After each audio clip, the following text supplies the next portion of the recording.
Ne pas confondre prudence et précipitation. C'est une phrase qu'ils doivent enregistrer en priorité lorsqu'ils interviennent en milieu hostile. Ces sapeurs-pompiers volontaires et professionnels se forment au secours animalier. Ici, en pratique, c'est comment capturer ce reptile tout en gardant son sang-froid et en appliquant des techniques spécifiques. Moi, j'ai pas de crainte envers les serpents, donc c'est une sensation normale, quoi. Nous, on fait notre travail et puis voilà. Et ça s'est déjà produit ou c'est la première fois? Moi, c'est la première fois parce que je suis stagiaire, donc je ne suis pas encore allée en intervention, mais justement, aujourd'hui, on s'entraîne pour aller en intervention. C'est des interventions rares, mais c'est des interventions qu'il faut connaître. Il faut connaître comment capturer, comment aborder. D'où l'intérêt de la formation.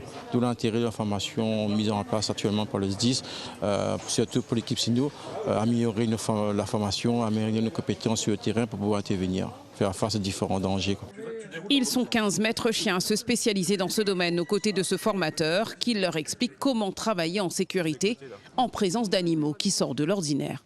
Les mœurs évoluent, on a de plus en plus d'animaux et maintenant dans les missions des sapeurs-pompiers, la protection des animaux est rentrée en considération principale après les personnes. Donc forcément, il y a besoin de former les gens et de les accoutumer à ce type d'intervention.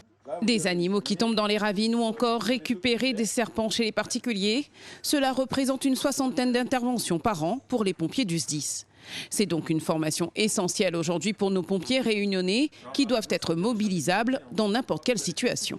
Nous, on est un milieu insulaire, c'est-à-dire que si demain on a un problème qui sort de l'ordinaire, on ne va pas pouvoir se permettre d'attendre un spécialiste de risque animalier de la métropole. Il faut que nous, on ait des compétences locales. Donc c'est vraiment pour cela que le SDIS a voulu appuyer cette formation, faire en sorte que ça puisse développer les compétences locales. C'est la première fois pour nous qu'on a une formation de ce niveau-là pour les pompiers de la Réunion. Donc vraiment pour nous c'est vraiment important, c'est vraiment une montée en compétences pour la population réunionnaise.